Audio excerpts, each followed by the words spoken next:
बिहार विधानसभा चुनाव के लिए दूसरे चरण का नामांकन खत्म होने के बाद भी महागठबंधन के सहयोगी दलों के बीच सीटों के बंटवारे को लेकर के खींचतान चल रही है।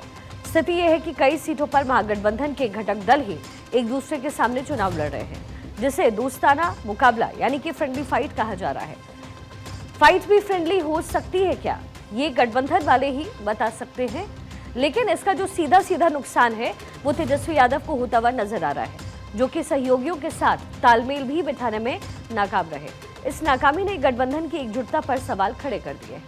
243 सीट है, जिसमें बिहार विधानसभा में महागठबंधन में कुल 254 उम्मीदवार मैदान में उतारे गए, यानी कि लगभग 11 ऐसी सीटें हैं जहां महागठबंधन के 2 उम्मीदवार आमने सामने ताल ठोक रहे हैं। दिखाता है कि सीट बंटवारे पर घटक दलों के बीच में अंतिम समय तक सहमति नहीं बन पाई। सबसे सहयोगी दल राष्ट्रीय जनता दल आरजेडी और कांग्रेस के बीच देखने को मिल रही है। कम से कम 6 सीटें ऐसी जहां पर इन दोनों दलों के उम्मीदवार एक दूसरे के खिलाफ खड़े हैं। इसमें सिकंदरा में कांग्रेस के विनोद चौधरी के सामने आरजेडी के उदय नारायण चौधरी हैं। कहलगांव में कांग्रेस प्रत्याशी प्रवीण कुशवाहा के सामने आरजेडी के रजनीश आनंद हैं।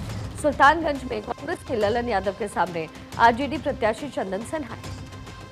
वहीं वैशाली में आरजेडी के प्रत्याशी अजय कुशवाहा के सामने कांग्रेस के संजीव कुमार हैं। लालगंज में कांग्रेस प्रत्याशी आदित्य कुमार राजा के सामने आरजेडी प्रत्याशी शिवानी शुक्ला हैं। नरकटियागंज में कांग्रेस प्रत्याशी शाश्वत केदार पांडे बनाम आरजेडी प्रत्याशी दीपक यादव हैं और वारिसलीगंज कांग्रेस प्रत्याशी मंटन सिंह के सामने आरजेडी प्रत्याशी अनीता देवी है।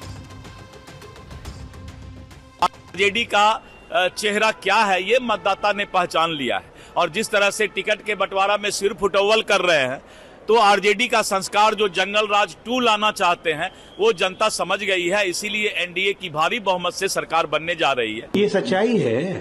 फ्रेंडली फाइट किस बात का भाई? चुनाव लड़ रहे हैं, एक हारेगा दूसरा जीतेगा, तो फ्रेंडली फाइट कौन सी का? नौटंकी कर रहे हैं। फ्रेंडली फाइट कोई फ्रेंडली फाइट नहीं है। एक सांप दूसरे सांप को हमेशा खाना ही चाहता है। ये लोग सांपों का गठबंधन है। इन सभी सीटों पर मुख्य मुकाबला महागठबंधन के 2 प्रमुख घटक दल कांग्रेस और राष्ट्रीय जनता दल के उम्मीदवारों के बीच है। लेकिन कांग्रेस का जो टकराव है सिर्फ आरजेडी से नहीं है, बल्कि वाम दल सीपीआई के साथ भी 4 सीटों पर सीधा सीधा मुकाबला है। कौन सी वो सीटें हैं? बछवाड़ा, राजापाकर, बिहार शरीफ और करगहर। ये सारी विधानसभा सीटों पर कांग्रेस और सीपीआई के उम्मीदवार एक दूसरे को चुनौती दे रहे हैं। इसके अलावा विकासशील इंसान पार्टी यानी वीआईपी, जो कि पिछली बार एनडीए में थी और इस बार महागठबंधन के साथ है, उसने जिन 15 सीटों पर अपने उम्मीदवार उतारे उनमें से कम 1 सीट पर आरजेडी ने भी अपना प्रत्याशी उतारा, जिससे ये जो आपसी लड़ाई है और ज्यादा बढ़ गई है। वहाँ पे गलतफहमी हो गया था, उसको ठीक किया जा रहा है और वहाँ पे बीजेपी पार्टी की ओर से संतोष सहनी वहाँ पे उम्मीदवार है और महागठबंधन का इकलौता उम्मीदवार संतोष सहनी है। आपने देखा होगा कल राष्ट्रीय जनता दल का 143 अगर विधानसभा का लिस्ट अगर जारी हुआ उसमें गोरा बोराम उनके नहीं था। इससे स्पष्ट हो जाता है कि बीजेपी पार्टी का एक ही उम्मीदवार है संतोष सहनी और वो महागठबंधन का उम्मीदवार संतोष सहनी। सीटों के बंटवारे को लेकर के हुई देरी और आपसी असहमति ने महागठबंधन को एकजुट होकर एनडीए के खिलाफ मजबूती से खड़े होने में मुश्किल पैदा कर दी। सीटों पर यह आपसी लड़ाई महागठबंधन के वोट बैंक में सेंध लगा सकती है और इसका सीधा फायदा एनडीए को मिल सकता है। अब जिस तरीके से महागठबंधन धराशायी हो रहा है, ध्वस्त हो रहा है, वो भी कहीं ना कहीं कई ऐसी सीटें जो संभवतः हम लोग अपने खाते में नहीं गिन रहे थे, वहां पे भी हम लोग को वॉक ओवर देने का कार्य करेगा। हकीकत में जो गठबंधन अपने घटक दलों को नहीं संभाल सकता, जो 5-6 दलों को एक साथ नहीं रख सकता, वो बिहार और बिहारियों को एक साथ कैसे रख सकता है? ये सवाल आज की तारीख में जनता पूछ रही है। बिहार जैसा राज्य जहाँ पे अलग अलग जात पात धर्म समुदाय के लोग रहते हैं, अलग अलग समाज के लोग रहते हैं, जब अगर आप 5-6 दलों को एक साथ नहीं रख पा रहे तो आप इन सबको एक साथ कैसे समावेश कैसे कर पाएंगे? कांग्रेस, जिसे पिछली बार मिली 66 सीटों के मुकाबले इस बार सिर्फ 61 सीटों पर ही संतोष करना पड़ा, वो कुछ सीटों पर अपनी दावेदारी छोड़ने को तैयार नहीं दिखी। वहीं आरजेडी, जो कि सबसे ज्यादा 143 सीटों पर लड़ रही है, उन्होंने कई बार अपने सहयोगी दलों से बिना पूछे उम्मीदवार उतार दिए। वाम दल खासकर CPI-ML ने पिछली बार अच्छा प्रदर्शन किया और इस बार उसे 20 सीटें मिली। दूसरे चरण के नामांकन वापस लेने की आखिरी तारीख 23 अक्टूबर तक है और महागठबंधन के नेता डैमेज कंट्रोल की अब कोशिश कर रहे हैं। उम्मीद है कि कुछ सीटों पर उम्मीदवार अपना नाम वापस ले सकते हैं, लेकिन अब तक की जो स्थिति है महागठबंधन की, वो अंदरूनी खींचतान को खुलकर सामने ला रही है। जेएमएम यानी झारखंड मुक्ति मोर्चा ने सीट बंटवारे पर असहमति के चलते महागठबंधन से अलग होकर के अकेले चुनाव लड़ने का ऐलान भी कर दिया। ये दिखाता है कि बिहार चुनाव में विपक्षी एकजुटता का दावा जमीनी स्तर पर बिखरता नजर आ रहा है।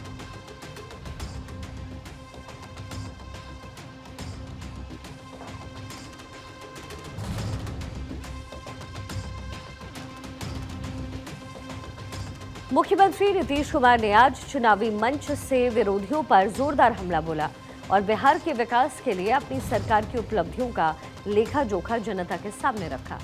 उनकी हुंकार साफ बता रही है कि वो विपक्ष के हर एक आरोप का जवाब विकास के आंकड़ों से देने को तैयार है। नीतीश कुमार ने अपने भाषण की शुरुआत बिहार के पुराने अव्यवस्थित दिनों को याद करके की। उन्होंने स्पष्ट कहा कि एक वक्त था जो बिहार में ना तो ठीक से बिजली थी, ना अच्छी सड़कें और ना ही स्वास्थ्य सुविधाओं की कोई सही व्यवस्था ही। चारों तरफ अव्यवस्था का माहौल था, लेकिन उन्होंने गर्व के साथ कहा कि आज हालात पूरी तरीके से बदल गए। अब राज्य में अमन, चैन और विकास का माहौल है और हर तरफ सुधार भी नजर आ रहा है। पहले वाले की क्या स्थिति थी, याद है ना? पहले क्या स्थिति थी? पहले बहुत बुरा हाल था। लोग शाम के बाद घर से बाहर नहीं निकलते थे। अरे याद करिए ना, शाम के बाद जो उस समय रहता था, कोई घर से बाहर नहीं निकलते थे। हम तो जब रहते थे बाहर, तो हम जब आते थे किसी मिलने के लिए तो उसके घरवा में घुस करके हम मिलते थे। तो ये हालत उन लोगों का था। कैसा काम किया है, याद करिए उन लोगों को कि लोगों को शाम के बाद घर से बाहर नहीं निकलते थे। समाज में कितना विवाद होता था, कितना हिंदू मुस्लिम झगड़ा होता था। हिंदू मुस्लिम का झगड़ा होता था, उसको ठीक करने का कोई काम किया? कोई काम नहीं किया। पढ़ाई का क्या हाल था? बहुत कम बच्चे पढ़ते थे, बहुत कम पढ़ाई होती थी, सड़कें बहुत कम थी, जो थी उनका बुरा हाल था।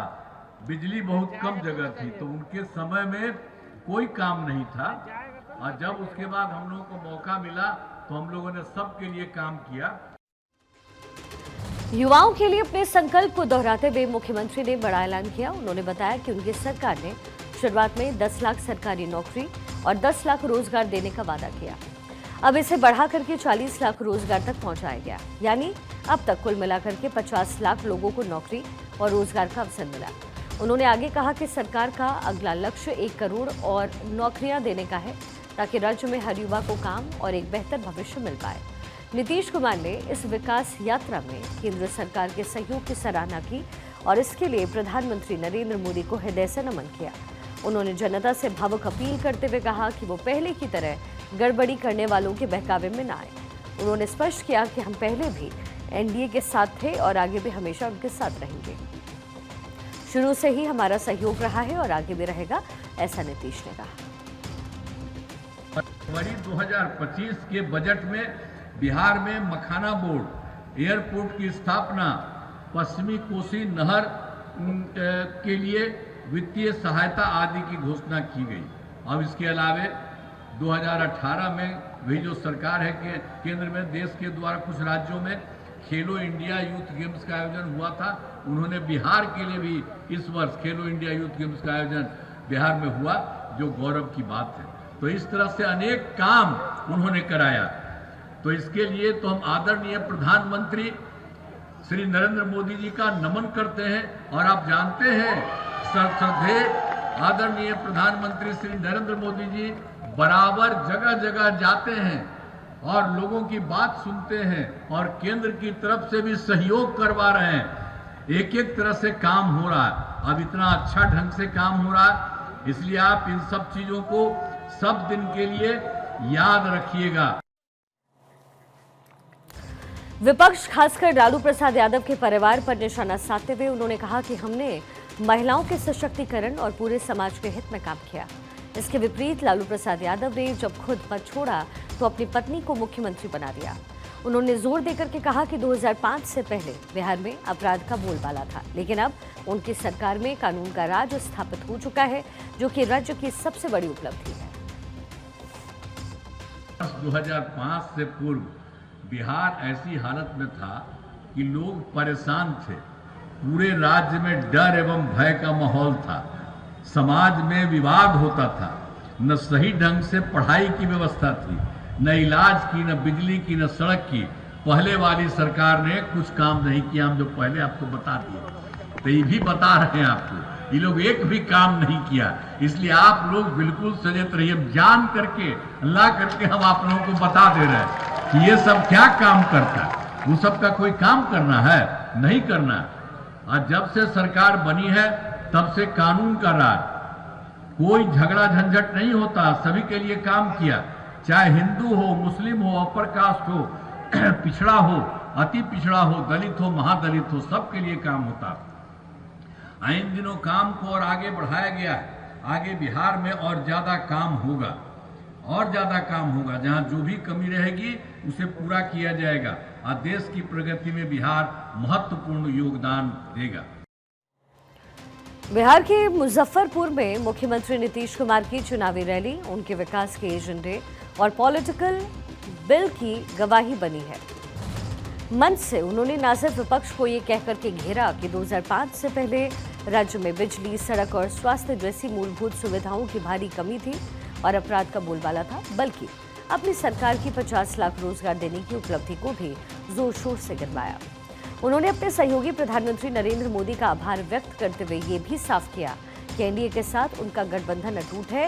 ये साफ है कि मुजफ्फरपुर में नीतीश कुमार ने विकास बनाम अव्यवस्था के नैरेटिव को स्थापित करने की कोशिश की, ताकि जनता को गड़बड़ी करने वालों के बहकावे में न आने की उनकी अपील प्रभावी लगे।